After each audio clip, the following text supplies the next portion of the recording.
Reiki means the universal life force energy, which is all around us. It's that source. I like to reference Einstein. I think he came up with this hypothesis, the wave and the particle. Best way to describe this is like the ocean. There are waves in the ocean that are still part of the ocean itself. Whether the wave is separated from the ocean, crashes up upon the shore, then it still becomes this oneness of the ocean itself, meaning that there's no separation. Energy is everywhere. Energy radiated from our body on a continuous daily basis through our heart space. Our hearts emit an electromagnetic signal. So if you think about it, we have this electrical vibration in our heart, which is constantly emitting waves of energy into our field. This is also known as a toroidal field. This electromagnetic field is around our body and it starts within us. So the Reiki, working that field of energy, now is a form of spiritual healing, and it is done through the hands of the practitioner, whether that's hands on the body, hovered above the body, or via a distance healing.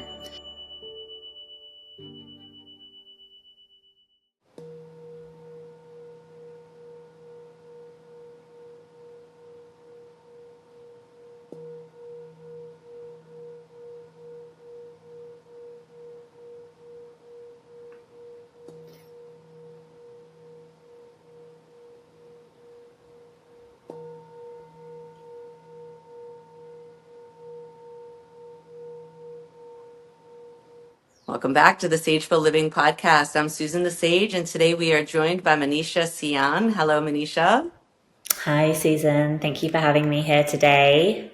So happy to have you here. I can't wait to dig into some science and some Reiki and some alternative healing medicines. So let's get started. Manesha is a clinical development operations expert in the biotech field. She consults for biotech companies, and she has worked in the past on cancer research.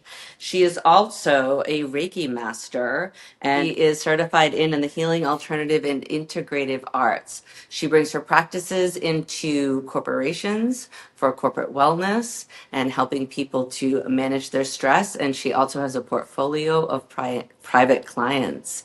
So welcome, Manesha. Thank you for being here. Thank you, Susan. It's an honor and pleasure. So let's get in. Let's start with your background. So where are you from? What did you study in school? What led you to being here? So my background is essentially I am English, born and raised in the UK with Sikh heritage, which is from northern India, the Punjab area. And I just went into the sciences growing up. I really loved the arts. However, with Indian parents, it was very much do science. So I went upon that path. I studied chemistry with medicinal chemistry and worked in different countries. I worked in the Middle East and then went to Switzerland, finally ending up in the States. And throughout that time, I worked in hospitals, the pharmaceutical and the biotech industry as well. So I've worked with cardiovascular patients. However, my main focus has been with oncology patients, which is dealing with different cancers in the body.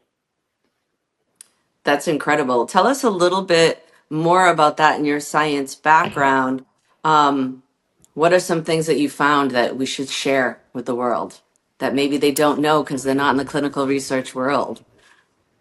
Yeah, so really my focus in clinical research is to lead the drug from molecule to an actual product that you see in the pharmacy.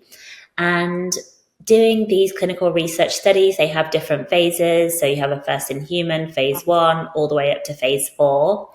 And I think what I've learned is that the incidence of dis-ease in general in the body is increasing as we become more technologically advanced as a society.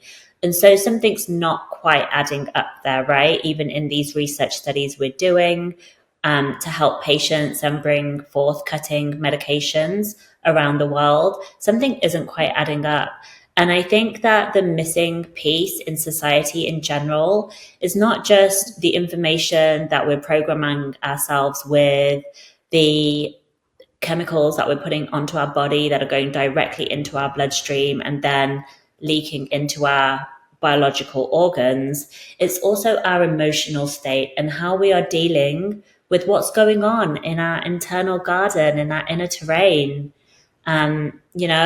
The generation I grew up in, we weren't taught to label, identify, and express emotions.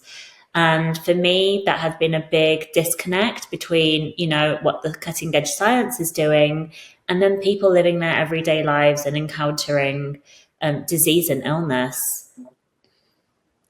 Wow, that is really scary, but very true, and it is that why is this happening, and looking at those markers and those reasons. And there's more cancers in the body, and you're talking beyond what people are talking about food, right? It is what you're putting on your skin, what you're washing your hair with, even what you're putting in your body as well. And I've said this a lot recently. Yes, I feel everyone at some faction in their life, they're in fight or flight. They're having anxiety, whether it's about a relationship, it's about their children, it's about school, it's about work, it's about finances, it's about a living situation. Everyone is suffering that fight or flight and anxiety somewhere in their life, and obviously holding that within their body as well. So you brought up the emotional. So being a very scientific based person and your whole life and your whole career was science, when did the spirituality come in? Did you have beliefs when you were younger that you questioned some of the science, or, where did that enter your life? Yeah, that's a great question. Thank you. So I grew up Sikh. I would go to the Gurdwara, the temple, and I also went to Christian schools as well. I went to a Catholic school, a non-Protestant school. So I had different faiths in my life and, really was tapped into that higher energies of source that we all know. Well, maybe we don't all know, but, it's out there for us to all access. And I think I rediscovered that later in life when I was going through a breakup myself. It was actually 10 years ago. I was going through a very difficult time. And really, that relationship brought up all of my kind of inner child healing that still needed to be done. I went to therapy, which really helped, and obviously did a lot of self development. Took different courses, like became a yoga teacher and did life coaching just for myself, right, to better myself. But what I really found is that I would struggle behind closed doors. I would really have a hard time processing the deeper emotions that kept on coming up that wouldn't be resolved, that I would have flashbacks from childhood. And so I started looking into what holistic spiritual modality can help with dealing with emotions on a deeper level. And that's where I came across Reiki. I started my Reiki journey in the Bay Area in California, working with a teacher there. And really, Reiki attracted, me to that modality because there is slowly more and more science to back up why Reiki helps. There are peer-reviewed papers at the moment that say that Reiki helps with stress and anxiety, and it does calm the central nervous system, and that it promotes relaxation. And those are things that I was struggling with at the time, especially in a high powered job in the biotech pharmaceutical industry, working long hours and such. Jobs are stressful. We have deadlines. It's normal to experience that. But going through this breakup as well at the same time, I needed something to support myself. And there's really no shame and guilt in that whatsoever. We're not here to do it all alone. We need a community. We need a tribe. And for me, reaching out to these holistic modalities, and Reiki was the one for me that really worked. So tell us about that. Like, what was it? Was it a slow process over time? What happened in your sessions? Explain a little bit about how it is that Reiki was the one that you felt, helped you change. For me, Reiki was a very foundational part of my life. I would receive sessions once or twice a week over the span and course of 2 years. That was my journey, and I loved it.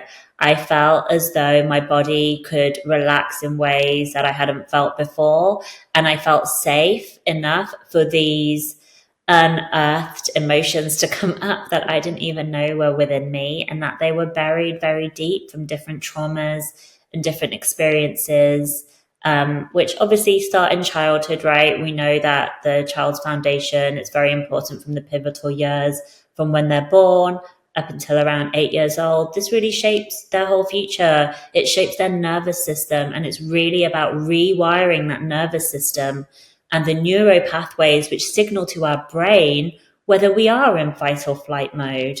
And so, with me and those journeys, it includes chakra balancing, some shamanic drumming and healing too.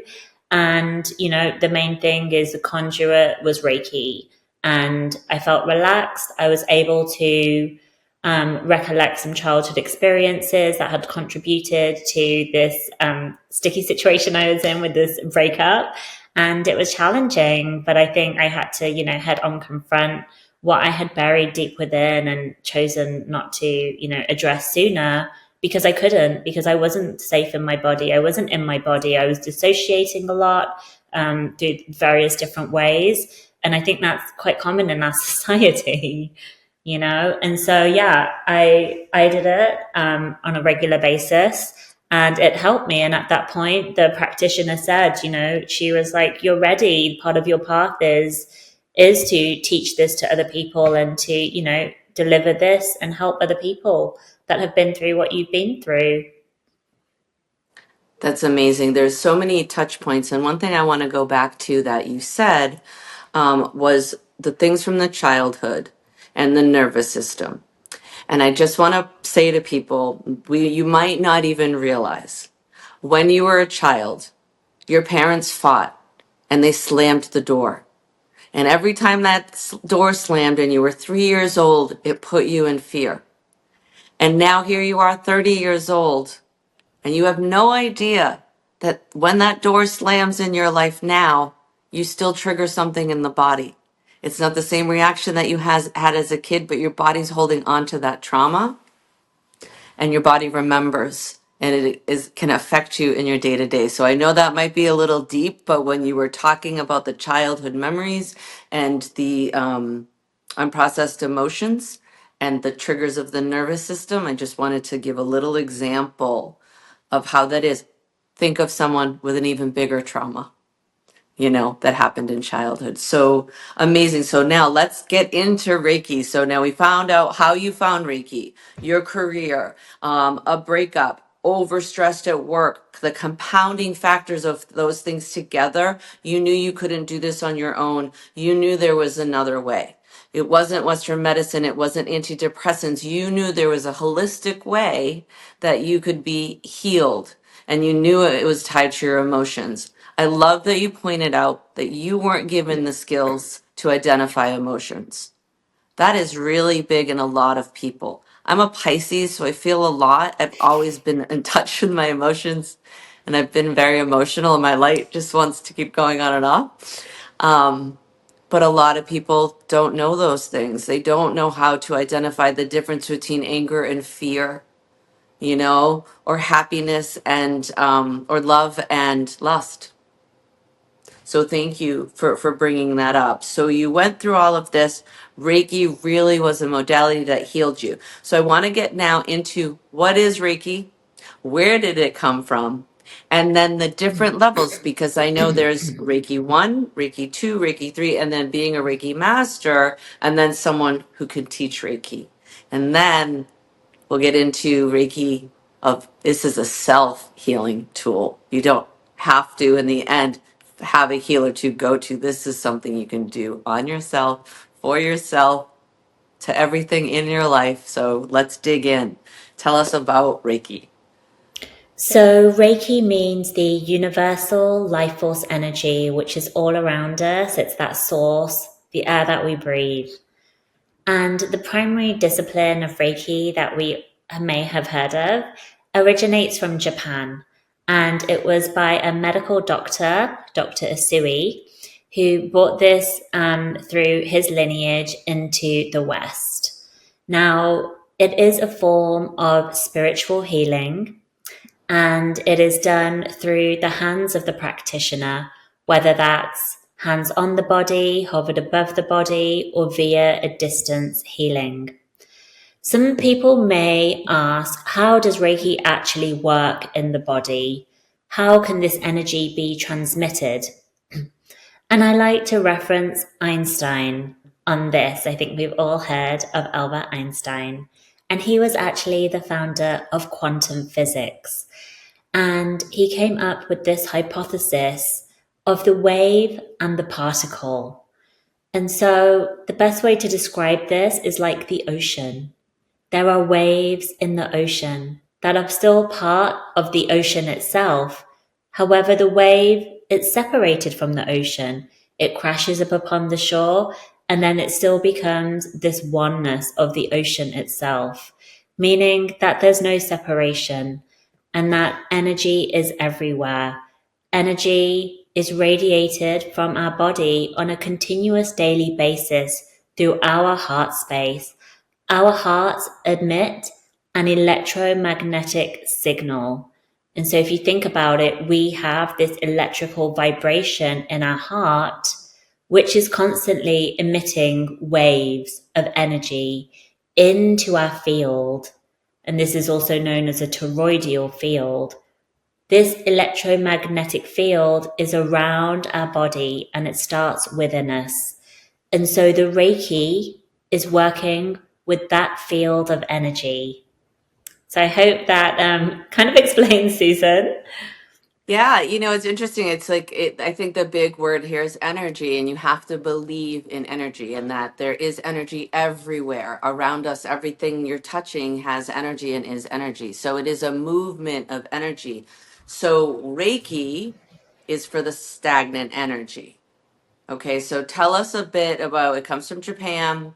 It is a hands-on or a hovering, and you're going to get into later on remote healing, and which, by the way, so many modalities can be done remotely, and it sounds crazy, but it is so fascinating and so unbelievable. A typical Reiki session is how long? A typical Reiki session is 1 hour. Yeah. Albert Einstein in quantum physics and our biomagnetic or bioenergetic field. What is it? You can say either, Susan. Either's fine. Okay, so it's an energy field that radiates from our heart out. Had an article I read recently, and it talked about the brain and that the brain recognizes frequencies and patterns of other people, and that there are some people that you're your friends because your brains recognize each other, and there was a frequency. So it's like frequency sees energy and frequency. I think when you say waves, I think of a frequency. So tell us about a Reiki session. Yeah, so just before that, I just want to touch on, and if you think about the energy, our body is constantly sending signals all the time. How do we know to breathe? How does our heart know to pump blood around the body? There are these electrical signals and impulses within the body that's being sent to do that. So to your point, Susan, everything is energy and frequency. So yes, typically in a Reiki session, we open up the sacred space and call in, guides and support, whatever that looks like for the recipient.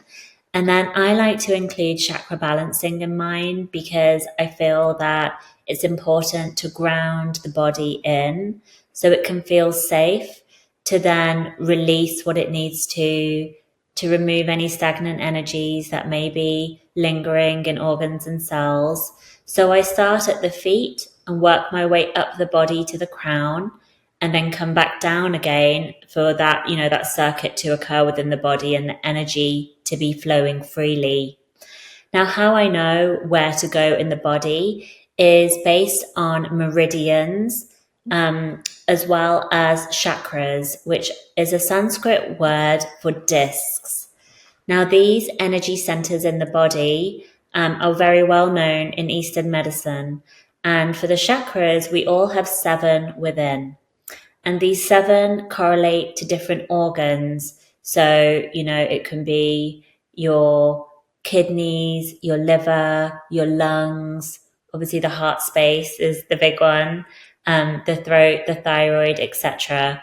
And I like to link the organs with these energy centers And that is really how I focus on more flow and balance within for the recipient, as well as promoting calmness of their central nervous system.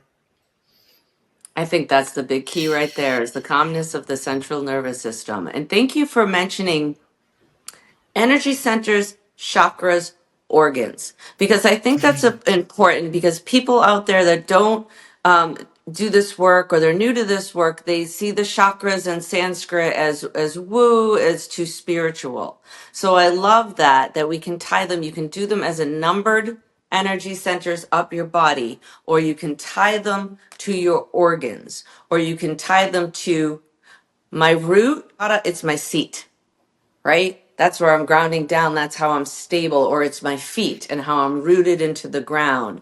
And then it's my core, right? It's that creative energy, that gut feeling that I get in different things. And then it's my willpower, my strength, my core, my muscles, which gives me that power, my strength, my heart, my voice. You know, it can be your throat, it can be your voice. For here, maybe that gets a little woo because we're talking about our intuition. And then here, your brain. This could be your crown, your connection, but this can also be your brain. So I love that, giving some simple terms to people to see that it doesn't have to be woo, it doesn't have to be chakras. There's other way of looking at these energy centers that are proven, that come from thousands of years of work and medicine of whatnot, to know that we have these energy centers within our body. So thank you. Thank you for getting into Yeah. that. And I think that's Um, why clinical trials have been done on Reiki, and there are some peer reviewed research papers out there, simply because, these are facts and everything is energy. And so I'm really happy that there is more and more research out there to really tie the science and the spiritual connection between these holistic modalities. Now tell us, how do you combine them in your life, being that in that science world still and being this practitioner, where do you combine them? I combine them. I think at this point it's just an integral part of my life, because I've been on the Reiki journey for 10 years. And then for me, I started really learning Reiki 2 years into that. So it's been a solid 8 years of how can I incorporate this into myself? Firstly, everything's about you, right? It doesn't start outside, it starts within. Am I doing my self healing in the morning, my meditation, checking in?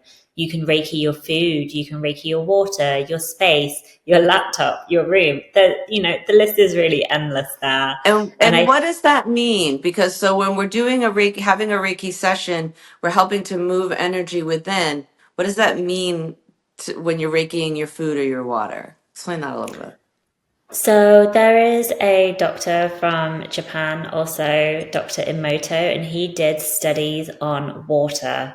And his studies really showed that if you put a positive intention, and which is, your thoughts and your energy into this water, that the way that the water crystallized was very beautiful. Whereas if we put negative words onto the water wouldn't crystallize the same at all. So, through his scientific studies, he really showed that intention and that power of thought is very important. And so, when you Reiki your food or your water, you're bringing in that as well, right? It's the intention of, I'm really thankful for every single hand that has touched this food, from the soil to the farmers to the grocery store workers, to however you have received this food, whether it's in a restaurant.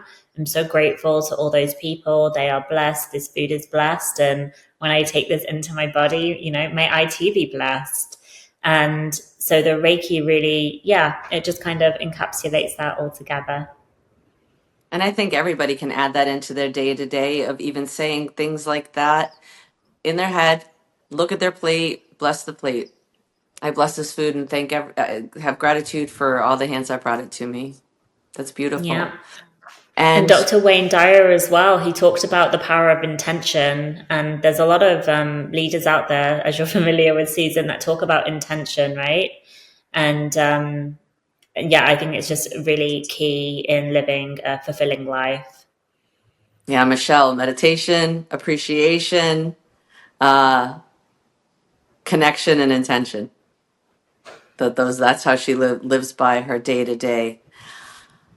So that's I'm so glad you brought up that example of the water. So people look this up online and see these studies. It's not just water. This can be an experiment to do with your kids with houseplants too. And you have one plant that you give all the love and you're so beautiful and I love you. And the one next to it, you either completely ignore it or say bad things to it. You're going to see this plant flourish and you're going to see this plant die. Think of that as your brain, of what you say to yourself, what you say to your children, of how we talk. So tell us, what does it mean to be attuned to Reiki? Now, Reiki is something you can do, like you said, on your food, on your water, on yourself. You don't necessarily have to go to a practitioner. So how does one start doing Reiki for themselves? Yeah, I think the key is to receive Reiki. So you know what it is, you know how it feels in the body. You learn how to have that protocol of what to do during a self Reiki session and what that looks and feels like. And you have information about the organs and such and the chakras. So you have a solid foundation and a basis. And after receiving, I encourage everyone I work with to do their Reiki 1 training, because Reiki 1 is just for that. It's for your food, your environment, your water, yourself, right? Because the self is the key. Once we can manage ourselves, our reactions, then the external becomes easier to deal with, whether you're in stress mode, fight or flight, right? You can have some integrity over what's going on within. And then you can also do it on your plants and pets. And so the plant journey has been a big one for me. If those have known me from California, I was really big on growing plants and just having that urban indoor jungle. Essentially, you would come to a teacher such as myself, and we conduct a ceremony. So there's the thesis aspect, which I just explained about, you would go into a little bit more about the lineage that you're learning, where it came from, the deep roots of Reiki, and then learn about, the organs, the chakras. And then following that, you undergo a ceremony, which essentially your hands become more attuned to this universal life force that's all around us, which is the air that we're breathing. So once you have this attunement, which is subtly bringing your vibrational energy through your electromagnetic center more aware of Reiki and what's out there, you do become more sensitive, right? Through that attunement. And then that opens different channels and portals and intuition and a lot of different senses within. So that's how it's done, through the hands in a ceremony. That's important to bring up, that these things can open some aspects of our spiritual center, open some aspects of our spiritual gifts, open some aspects of things that might not seem a little normal to us. So what's really important is your relationship with that practitioner and with your teacher. So you're right. It's not something to just, I'm going to go get my Reiki and jump in. I have found many people on this path, whether they worked in the corporate world and then something happened and they found spirituality, or maybe they just studied different modalities. It was finding modality that worked for them, and then they started to study, and not necessarily to become a practitioner, but to learn for more for themselves. And that I was my biggest gift to everyone, is any sort of training, whether it is a teacher training, whether it is Akashic records, or it's past life regression, or it is Reiki, whatever it is that calls you, going deeper is going to also help you transform yourself. These trainings are self work, and they're not always to be that practitioner and offer this to someone else, but it is for your own inner well being. And I really feel that Reiki is such a powerful tool. And I find that a lot of the practitioners I know, that's where they started. Reiki was their gateway in. And so Reiki can also be done remotely, right? From a distance. Like we talked about it being hands on, or hovering. And a lot of the modalities we've covered here can be done remotely. So tell me about that and how that's worked with some of your clients that are not in Hawaii. Yeah, so based on the Einstein theory that of this wave and particle, the ocean and the wave are not separate, they're one. Energy is one as well, whether it's energy in this land or across the other side of the world. The practitioners, such as myself, will use a distance healing symbol. So this is a Japanese symbol to transcend space and time. As we know, clocks are man-made. Before that, time is essentially an illusion. And so the distance healing is done over Zoom, or sometimes I just, have a picture of someone and I get asked to send a distance healing to that individual. And I do it, and it's profound. I have a lot of reviews on how incredible and potent and effective distance healing is. And I think, people are shocked sometimes at how it can work, but it does, and it's real. That's amazing. And that is for our audience that is all around the world. You could reach out to Manesha and book a session remotely. You don't have to be where she is. And that is not your only modality as well. Do you want to talk about any of the other modalities that you work with? I mean, I'm sure you pull them into your sessions. Yeah, I do. All right. Do you want to talk about any of the other modalities that you work with in your sessions? Because I know that you're trained in more than Reiki. Yeah, thank you, Susan. I think that's a good point. Just to what you said, I think it's really important not to just go and do a Reiki course one weekend and never have received Reiki. You really need to have a foundation, because that's when instability can come in if you're not really honoring the lineage as well. So it's really important, to what Susan said, to really go deep. This is your journey. This isn't about, I'm going to get a degree and I'm going to be a scientist and do this. You need experience, and experience is key in everything. And yes, I am trained in other different modalities as well. Susan did touch on some of them: past life regression therapy, Akashic records, angel healing, chakra balancing. And I do generally incorporate a lot of that into the sessions. Soul retrieval, shamanic healing. I'm also trained in different lineages of Reiki as well. So I'm double trained. My initial training was focused on Usui Reiki. And then I went on to do another certification, probably 7 years later it was. And I did second Reiki, which is the Egyptian lineage, which I absolutely adore and love. The Holy Fire, which is the Karuna Reiki. Yeah, there's all these different lineages, Moon Reiki. And so I basically decided to do all of them because I love Reiki so much. So why wouldn't I? And during my sessions, I usually, I ask the client, do you want me to open the Akashic records? As a side note, what are the Akashic records, we ask? Well, the records are a library of information we come into this lifetime. Now, that library comes from our DNA, our lineage, our past lives, if you believe in reincarnation and that we've been here before. At this point, if you're finding me in the work that we do together, you have been here before. It's pretty obvious. And so the Akashic Records is information that is maybe dormant within you, or aware, you have that awareness that it's there. And that's more of a channeling process. The Akashic Records practitioner will channel the information through themselves and share that with you. About, you may have questions, you may just ask about a certain situation or a scenario. And then you'll receive that information. And you may, during Reiki, during all of these different modalities, depending on where you're at in your journey as well, you'll likely see colors, have a somatic experience within your body. You're feeling things in your body, you're feeling shifts. In Reiki, it's often that the body is twitching when these stagnant energies are being released.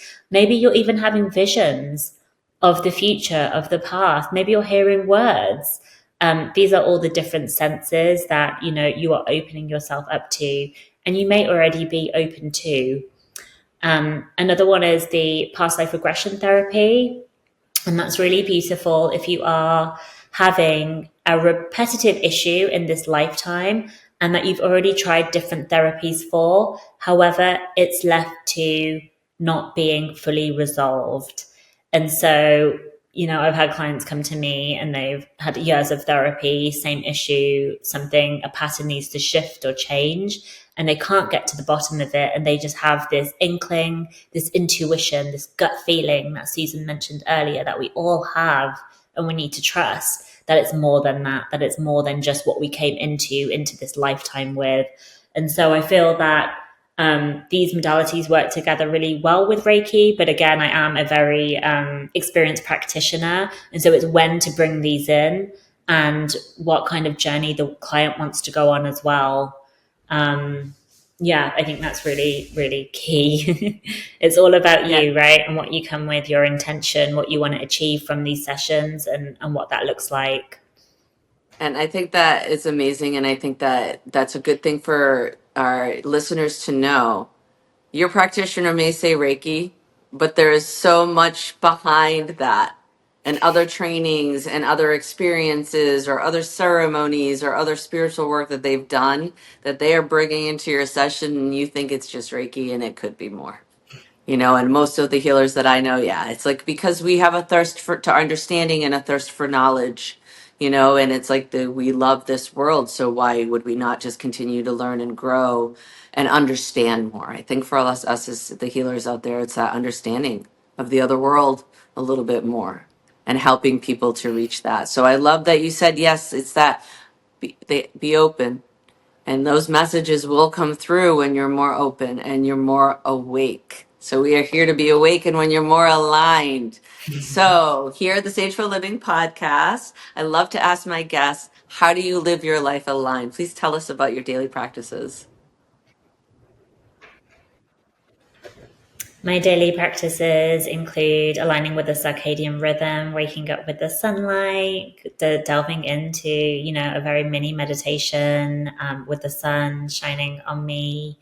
I'm grateful to do that because I live in Hawaii at the moment, so very blessed. And then doing mantra, for me, connecting to different Sanskrit mantras. It's also my lineage too, being Sikh. But even, there's all these mantras out there that are the primordial sounds of the universe.